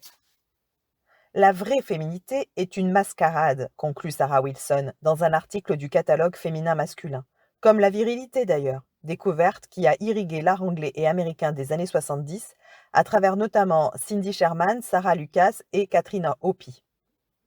Or, les représailles sont rarement abordées. Est-ce parce que la réflexion sur l'identité est prisonnière de l'image du féminin social et des signes extérieurs de l'autorité ? Confondre le masque et l'identité, c'est tomber dans le piège des apparences, du visible, de la représentation-répétition, celle qui fait autorité dans la société. C'est se comporter comme tout le monde en obéissant aux injonctions de la psyché collective. Ce n'est pas la déconstruire. Il faudrait pour cela se positionner dans sa singularité de sujet, désirant et créateur, l'assumer comme tel et se libérer du poids de l'autorité sociale. C'est la vocation du processus d'individualisation qui se différencie des stratégies de résistance à la pression sociale aliénante par un ancrage en soi-même, relié au monde et pas seulement à la société. C'est pourquoi les genres ne peuvent que s'inscrire dans une critique de la société, non dans la création de nouveaux modèles de comportement, d'une nouvelle éthique et une nouvelle esthétique qui transcendent la mode et la puissance de conviction du temps présent. En fait, au lieu de parler des genres, il serait beaucoup plus important de remettre en question les normes et rôles sociaux de comportement, car ils oppriment tout le monde, écrasant les singularités et les différences sans lesquelles une société ne peut se transformer. Le chemin vers l'autorité de l'œuvre implique de se dégager du regard de l'autre pour fonder l'autorité de son propre regard.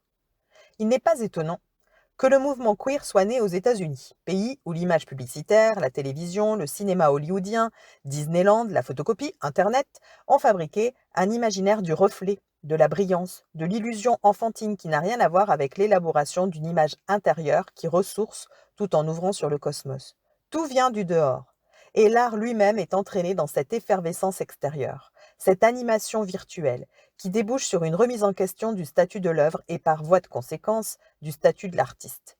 Dès lors que tout est construit, à commencer par le sexe, l'artiste n'a plus d'importance. De même qu'on peut reproduire l'image à des milliers d'exemplaires sans savoir laquelle est l'original, on peut faire des bébés éprouvettes sans connaître ses origines. Il y a de quoi perdre son identité profonde si l'on ne sait plus d'où l'on vient, quelles sont nos racines, et si les genres sont censés résoudre l'énigme de la différence des sexes en remplaçant la question de la domination des femmes par celle de la déconstruction des genres. L'occultation persistante du féminin créateur des femmes. Le monde de l'égalité entre les sexes dans lequel nous vivons aujourd'hui peut donner l'illusion qu'il n'y a plus de problème et que l'artiste femme est intégrée au champ artistique commun. Mais le féminin y est toujours autant occulté en tant qu'énergie créatrice portée par un sujet sexué. La thèse de Julie Gauthier, Esthétique du féminin et art féministe, la question du genre dans l'art contemporain, rend compte de cette régression symbolique qui oblige une jeune théoricienne en esthétique à se positionner dans le cadre sociologique des genres en vigueur à l'université. Ce cadre est impropre à une telle réflexion qui reconduit fatalement le système d'opposition paradigmatique nature-culture, différence, constructivisme, elle-même génératrice du problème. Étudiant une centaine d'artistes femmes européennes ou américaines nées entre 1950 et 1970, Julie Gauthier remarque des récurrences, des spécificités techniques et formelles, telles que l'utilisation des techniques de fil, des références à l'ameublement et à l'art de la décoration, une préférence pour les couleurs pastel et roses, les paillettes et les perles, ainsi que pour un certain nombre de formes sculpturales associées au féminin, et des thématiques privilégiées, telles que le corps féminin, nu et érotisé, la question de l'identité féminine, culte de la beauté, mode, féminité, apparence, les histoires anodines du quotidien, autofiction, autobiographie, amour, portrait, et une certaine tendance à l'accumulation, fétichisme, objets miniatures, collections, rituels, catalogues, etc. On voit ce que cette énumération a d'arbitraire, que ce soit du côté des techniques du fil, pratiquées par les hommes depuis des siècles à travers la tapisserie, ou des histoires anodines du quotidien, des accumulations, voire la question des différences qui est toujours escamotée par l'idéologie de la différence des sexes sous couvert de la dénoncer. Ainsi, les différences de classe entre les artistes, les différences ethniques, historiques, d'âge et de pratiques sexuelles selon qu'on est hétérosexuel ou lesbienne, les différences de point de vue sont évacuées derrière le concept de genre qui reproduit ce qu'il dénonce, comme l'a montré Françoise Gaillard durant la soutenance. En effet, la théorie des genres s'appuie sur les stéréotypes de la féminité et présuppose une séparation entre le masculin et le féminin, laquelle séparation renvoie à une thèse essentialiste, car pour affirmer le constructivisme, il faut nécessairement le faire à partir de l'essentialisme, de la différence de nature entre les hommes et les femmes. Certaines thèses féministes actuelles sont ainsi enfermées dans une circularité vicieuse issue de la sociologie. Le social s'est structuré sur la différence des rôles dans la reproduction de l'espèce, engendrant un système symbolique qui les justifie. La perspective philosophique propose une autre conception, comme l'a montré Geneviève Clancy durant la soutenance de thèse en rappelant les recherches de Bachelard sur le féminin. Lorsqu'il y a création, c'est qu'il y a du féminin qui s'exprime, pensait-il, et pour lui, l'art est d'essence féminine. Il exprime le point de vue féminin sur le monde, un monde qui appartient aux hommes et aux femmes. Il partait d'une approche jungienne, selon laquelle le masculin symbolise l'esprit, le spiritus, et le féminin l'âme, anima. Pour Geneviève Clancy, l'approche philosophique suppose de distinguer les enjeux de pouvoir qui relèvent de la loi, de ce qui appartient de la créativité. La reconnaissance des femmes dans le monde de l'art relève du domaine du pouvoir, non de la création, ce qui explique peut-être pourquoi la féminité de la femme est tellement dévalorisée par le pouvoir artistique, privant les femmes de toute assise identitaire propre, et aussi pourquoi aujourd'hui on ne fait plus appel à une transformation sociale pour dépasser la domination masculine. Car la marginalisation des femmes n'est pas l'effet de la théorie des genres, mais la conséquence d'une politique, et donc du pouvoir masculin, méthodiquement exercé depuis plusieurs siècles, à l'encontre de la créativité féminine. De plus, le sujet femme ne se limite pas à sa position et à son rôle dans la société. Il est composé aussi d'un inconscient qui agit et exprime ses exigences vitales dans un autre langage. L'art comme la philosophie ou la spiritualité sont précisément des domaines qui permettent de se définir ailleurs et plus largement, d'où la tendance à rabattre le féminisme vers la sociologie pour éviter tout débordement. Comme l'écrit Raymond Moulin, être femme est un attribut qui n'est pas encore généralement associé au stéréotype de l'artiste. Aussi, la stratégie des femmes qui veulent être reconnues comme artistes est de cacher la féminité qui discrédite. Et elle ajoute Il n'existe pas pour les femmes de discrimination à l'entrée dans la carrière artistique, mais les chances de réussite à un niveau élevé sont beaucoup plus faibles que pour les hommes. Si elles représentent 42% des artistes de très faible visibilité et 25% des artistes de visibilité moyenne, elles ne représentent plus que 4% des artistes de très forte visibilité. En quête de nouveaux processus de diffusion. La globalisation, une issue? Au XVIIIe-XIXe siècle, l'institution était en amont de l'œuvre. Il fallait être admis à l'école, puis à l'académie et au jury d'un salon pour être reconnu comme artiste. La revendication d'indépendance des artistes a entraîné un déplacement de l'institution en aval de l'œuvre. Tout le monde peut faire de l'art, mais tout le monde n'est pas reconnu comme artiste. C'est l'institution art qui s'en charge à travers les musées, les universités et le marché international.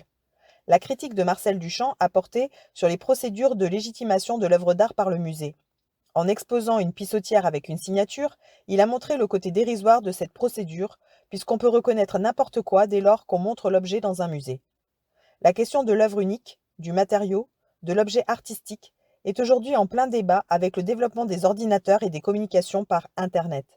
Les artistes qui ont leur site que tout le monde peut consulter. Quels seront les nouveaux critères d'excellence dans les processus de globalisation? Si tout est possible via Internet, tout se vaut-il? Qui fera le choix dans cette montagne d'informations? Comment la digérer, l'assimiler, la partager? Beaucoup d'artistes se sont saisis de ce nouveau média dans l'espoir d'y trouver une alternative à la galerie défaillante ou au musée. La censure n'y est plus possible, et chacun a au moins sa chance de montrer son travail dans un cadre qu'il a lui-même déterminé, avec la possibilité de renvoyer à l'œuvre matérielle.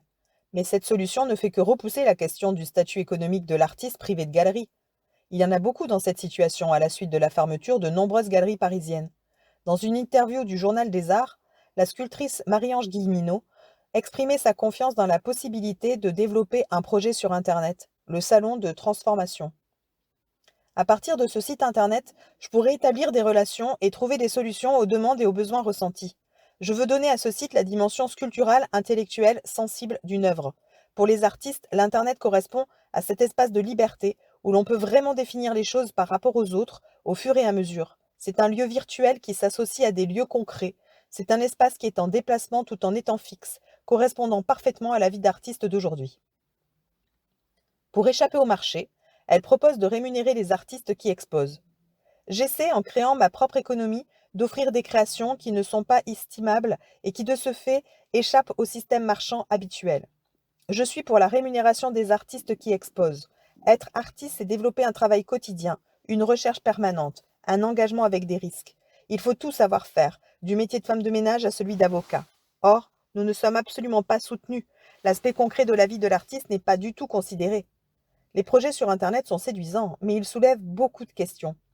Celles des critères de choix, notamment pour les internautes confrontés à une montagne d'informations qu'ils n'ont pas le temps de traiter et encore moins d'assimiler. Le risque du zapping fait prévoir un retour possible aux lois du marché de l'art. Mais les Françaises y sont défavorisées, à cause de la faiblesse du marché français qui les oblige à faire un second métier, quand cela ne vient pas des institutions elles-mêmes qui tiennent le patrimoine féminin dans un respectueux dédain.